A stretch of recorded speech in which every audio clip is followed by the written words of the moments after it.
Bonjour et bienvenue dans la forêt des lectures. Alors, aujourd'hui, je vais vous parler de La planète verte par Keigo Shinzo. Keigo Shinzo, c'est un auteur maintenant, donc c'est sorti au Lézard Noir, hein. C'est un éditeur phare de cet éditeur, Lézard Noir. On connaît depuis quelques années maintenant, depuis la découverte du assez génial Tokyo Allen Bros. Et que vous connaissez peut-être maintenant pour le très réputé excellent Hirayasumi, une tranche de vie solaire, très réaliste, en même temps qui fait du baume au cœur, et en même temps qui n'est pas dépourvu un petit peu de tristesse, de mélancolie. Et La planète verte, du coup, c'est le premier récit long, d'accord, de Keigo Shinzo. Quand je dis récit long, c'est récit en plusieurs tomes. On a mis du temps à l'avoir en France, alors je pense parce que ce n'est pas forcément la meilleure porte d'entrée pour cet auteur si on veut lire un petit peu toutes ses œuvres. C'est peut-être son œuvre la plus pas grand public, mais qui brasse un petit peu des thématiques où on peut plonger dedans, mais en même temps, si on veut vraiment avoir un choc de Keigo Shinzo, marqué par cet auteur et avoir envie de tout découvrir, hein, c'est vraiment un auteur de cœur pour moi et pas que pour moi.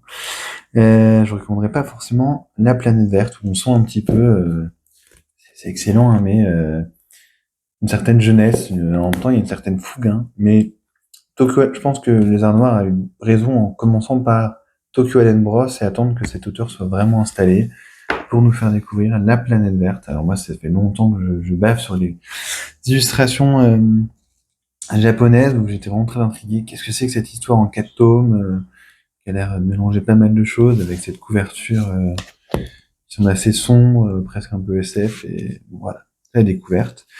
Surtout que par exemple les Arts Noirs avait sorti certains récits anciens de Keigo Shinzo, comme là, par exemple, je vous montre ce que j'ai sous la main, hein. Summer of Love, qui est vraiment assez génial, un one shot, d'accord. Et on n'avait pas cette première série longue. C'est la série longue du coup qui est une sorte d'œuvre mélangeant SF, comédie, romance, et qui raconte l'histoire de Takeishi pardon, et de son collègue qui travaille pour Tournesol Transport, comme on peut le voir. C'est un petit peu un intérimaire à temps partiel qui travaille pour cette entreprise. Il se crache sur une planète et, comme on peut le voir dès le début, hein, et il arrive. On va voir un petit peu la vie surtout de Takeishi et un petit peu de son collègue sur cette planète peuplée de grenouilles. D'accord. Et alors, moi, je trouve que son dessin, il est assez différent. Il avait marqué un petit peu une rupture avec Mauvaise Herbe, un autre de ses récits en 4 tomes, où il avait cherché un petit peu une sorte un peu plus d'épure, comme on peut le voir dans Hirayasumi. Donc, il y a une différence, hein. Son trait aussi est plus assuré, mais il est plus épuré ici. Alors que là, il y a vraiment une sorte de densité, un peu comme dans Tokyo Alamos. On peut le voir, il y a des hachures, il y a des ruptures de ton dans le dessin. Il y a une volontaire, enfin c'est volontairement parfois un petit peu brouillon. Bon, pas dans le mauvais sens du terme, hein, mais j'aime vraiment beaucoup ce dessin. Bon, il y a quelques références, hein, on peut le voir, du Taiyu Matsumoto, c'est son auteur fétiche. Euh, Par exemple, la Number 5, on peut y penser. Et du coup, on va découvrir cette planète avec des paysages assez particuliers, ces grenouilles qui semblent un petit peu être tout le temps un petit peu joviales, ce grand oiseau, qui semble adorer Takeshi, des petites pointes de SF, hein, d'accord, cette sorte de planche de skate volant, de trottinette volante. Et Takeshi, qui est un personnage un petit peu, comment le décrire, un petit peu paresseux, qui se laisse un peu aduler par les grenouilles, mais qui en profite un petit peu. C'est pas le personnage le plus aimable, et en même temps, c'est ça qui fait le sel, hein. On va s'y attacher petit à petit, ce personnage très humain, en fait, en quelque sorte. Son collègue aussi, qui est très humain. Et il va découvrir cette planète où peut-être pas que des grenouilles. Et,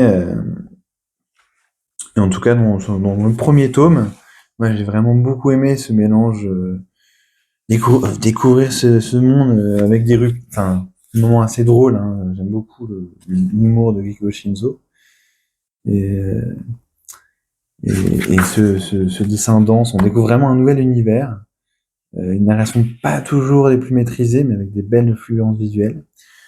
Une sorte de mini-mythologie qui va s'installer sur Tournesol. Ils vont avoir beaucoup d'attentes sur Takeshi, ce personnage qui, lui, se laisse un peu porter par la vie et qui va être vite dépassé par les événements, qui va pas avoir envie de s'investir ni dans cette vie de cette planète, ni dans les attentes qu'ont les grenouilles par rapport à lui.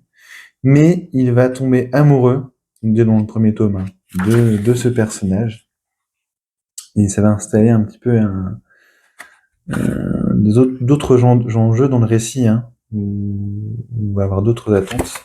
Et, euh, et ça va installer un peu une dimension presque un petit peu politique, presque une dystopie, alors qu'on est quand même dans un récit assez humoristique.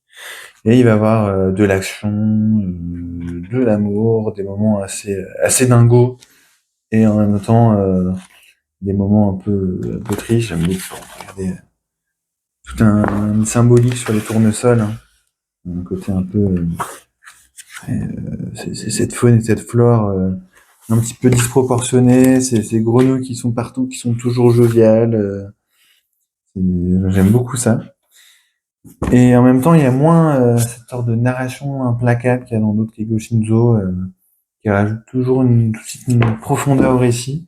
Là, c'est vraiment une histoire d'amour et alors, on va pas très bien, d'amour et de comédie, d'action. D'accord, c'est un mélange de plein de choses. Pas trop de tome 4, hein, je vais pas vous révéler. Mais là, il y a plus d'action dans ce tome. Et ça brasse plein de choses. C'est un peu plus maladroit que dans d'autres de ses œuvres, mais vraiment, si vous aimez l'auteur, je peux que vous le conseiller. C'est c'est à la fois plus accessible et en même temps, c'est pas son œuvre la plus marquante. Mais plus j'ai été marqué par le tome 1 en trouvant quelques faiblesses. Le tome 2, j'ai beaucoup aimé en me disant, allez, c'est du Keigo Shinjo, un peu de jeunesse. Et vraiment, une fois qu'on a lu toute l'histoire, c'est vraiment, je pense, une histoire qu'il faut relire sans avoir des attentes spécifiques, comme on peut l'avoir hein, quand on a lu Keigo Shinzo, quand on a lu œuvres comme Mirai Yasumi. C'est plus simple, euh, c'est plus grand public, c'est plus dans l'action, dans l'humour, mais je peux que le recommander. Et on va s'attacher au final à ce personnage de Takeshi qui est peu aimable, mais qui au final est un peu abandonné dans une autre planète, un autre monde, avec des personnes qui l'adulent, qui ont des attentes disproportionnées par rapport à lui, qui fait juste un job, faut pas l'oublier, hein, qui fait juste un petit boulot. Donc c'est vraiment tout ce mélange de choses qui font un récit très prenant. J'espère que ça vous aura plu, et que ça vous aura donné envie un petit peu de tester cette œuvre, si vous aimez Keigo Shinzo, et si vous aimez Keigo Shinzo, ou si vous ne connaissez pas, je peux vous recommander Hirayasumi ou Tokyo Alan Bros pour découvrir. Voilà, je vous remercie, au revoir et bonne journée.